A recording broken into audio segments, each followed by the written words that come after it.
Good morning and happy Sabbath again to everyone. Our topic for the lesson study for this week is called Practicing Supreme Loyalty to Christ. And throughout the lesson study today, we'll be taking a look at what it means to be loyal to Christ in many different ways. Now it's good. So, the first section is called Advice to Children. So, we're going to take a look at Ephesians 6:1-3, where we read, "Children, obey your parents in the Lord, for this is right. Honor your father and mother, which is the first commandment with promise, that it may be well with you, and you may live long on the earth." And in Exodus 20:12, we read, "Honor your father and mother, that your days may be long upon the land which the Lord is giving you." So this is the fifth commandment about honoring parents. So Paul's writing in Ephesians 6 is mirroring exactly the fifth commandment. And so in these two verses we read that children are commanded to obey the parents, but there is also a benefit associated with obeying the parents, which is that you may live long in the days that the Lord is giving you, in the land that the Lord is giving you. And so the question that we have first is, in the case that the parents are telling the kids something that contradicts what Christ expects, what must the children do? Your parents are telling you to do one thing, but the Bible is telling you to do something else. How do you decide who to follow then? Do you follow the Bible or do you follow your parents? Because even the Bible tells you to follow your parents, right? So which takes precedence? Do the parents take precedence or does the Bible take precedence? Question. If you said children, like what do you expect? Like them to be like teenagers or like little children? Let's say that they're teenagers. The understanding level is different. That's why I want to just like point out, like, what when we say children, right? You asked a very beautiful question, the contradiction from Bible. So many times we tell children that we are not supposed to do, like, but when at what age does the child understand it, because when they're kids it's easy to guide them, but when they come to know, when they're 10, 11, 12 years old, I think that is the time that they need to understand that, really, I think at that age they're more, what do you say, want to know. I see Ashan has so many questions for us at this age. So, that's what I was thinking, what do you, say to that age, which age would be should, how should we come? Okay. So let's say that you have an 18-year-old, just for the sake of an example. And what the parents are telling this young adult goes against what the Bible is teaching this individual. How should that individual react then? Who should they listen to, the parent or to what the Bible is saying? I think that's more what the question was about. So many times the contradiction is because of the cultural difference. I will talk with practically. As a South Asian, when I migrate from my country to here, okay, there are two aspects to talk about. One is, if you and your children are from the same country, okay. Another is if you have migrated from another country and if you are raising your children in another country. Okay, so mostly in my ministry, I've seen, at least here in the US, that most of our parental contradictions happen because they are culturally motivated. And for me, I believe in the thing that we should even learn from our children. Because when you read these verses from the Bible, now this is the age which had no technological advances. Okay? Let's say in a family, if yes, morals and manners and discipline and some natural wisdom, it is something that you can pass on from the older generation to the younger. But practical, real, and proven information is on the fingertips. So there is where we contradict. If I tell my child, oh, this is how we do it, and this is how we should do it, and if my child asks why, it makes no sense to me. Why should I do it? Because it has always been done. So then we are following tradition, not truth. So contradiction mostly comes, in my opinion, it's because it's culturally motivated, or if it is not, or if it is just followed like a tradition. Because my grandparents did it, I have to do it, and because I did it, you have to do it. But when it comes to the Word of God, once again, let me tell you, when we follow the Word of God, we are following our opinionated version of it. Whether it is backed by the spirit of prophecy, whether it is backed by a Lutheran understanding, whether it is backed by any Protestant understanding, or whether it is backed by a cultural understanding of our country.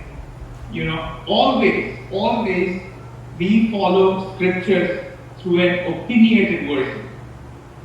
Okay? So when I say what the Bible says, if I say what the Bible says, that means what I understand what the Bible says.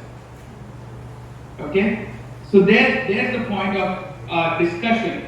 But contradiction, of course, if I have to boil down in one sentence, it's mostly because in our context, mostly the contradiction comes because it's culturally motivated. Thanks. I was listening to all the conversation, and everyone has given their own opinion. When I was looking at the title and I say advice to children, and at the same time I'm looking at that question also. And at the same time I'm looking at the example of Jesus also.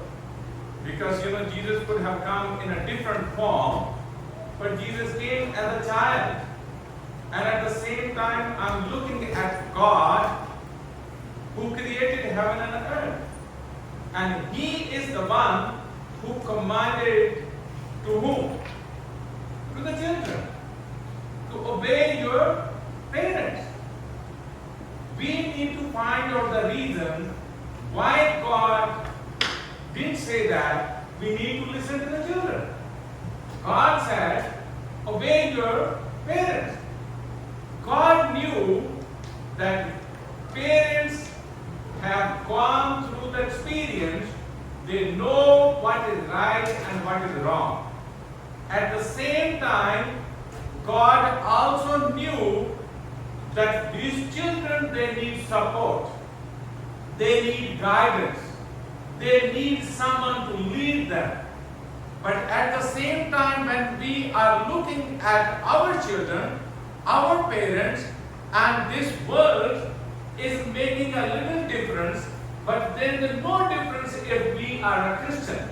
The reason is, looking at the example of Jesus. Jesus knew his Father, even though he was small, but he was a familiar.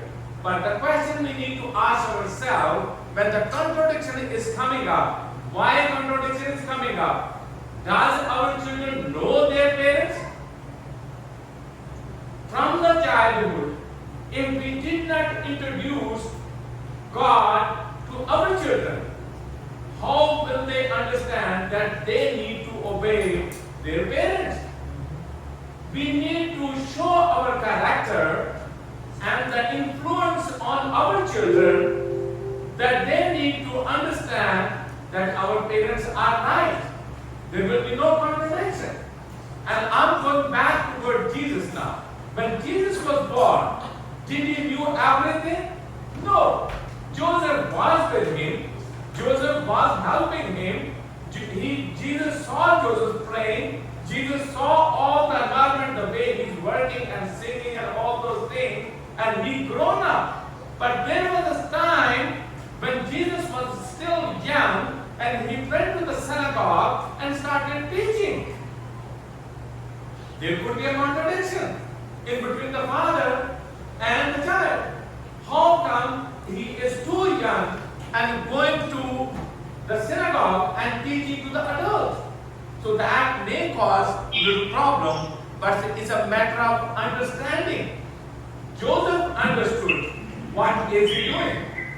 God knew, and Jesus was familiar about his father, why father sent him, what is the purpose of his life. And so when our children are familiar with their purpose, when children are familiar about their parents, when children are familiar about a God, there will be no contradiction. And all these worldly things, can help parents, can help children. When children were born, even though they are born, are they familiar about this new technology? No. From where did they learn? From this world. And parents are also part of this world. And parents need to know what is right and what is wrong. If parents did not know what is right and what is wrong, children definitely will raise questions. If children have not learned from the childhood, even though sometimes we say that our child is not yet mature, he is doing mistakes. When we are not stopping over there, when there is a time to tell our children, my son, my daughter, this is wrong. We are not supposed to do this. But when we say, oh, he's too young, he will learn it. The time will teach him. Then children are not able to understand. And then there is a contradiction between parents and the children.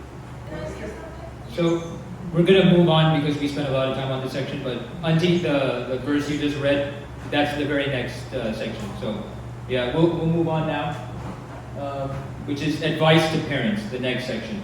So there's a Jewish document from Paul's time, which is called the Sirach.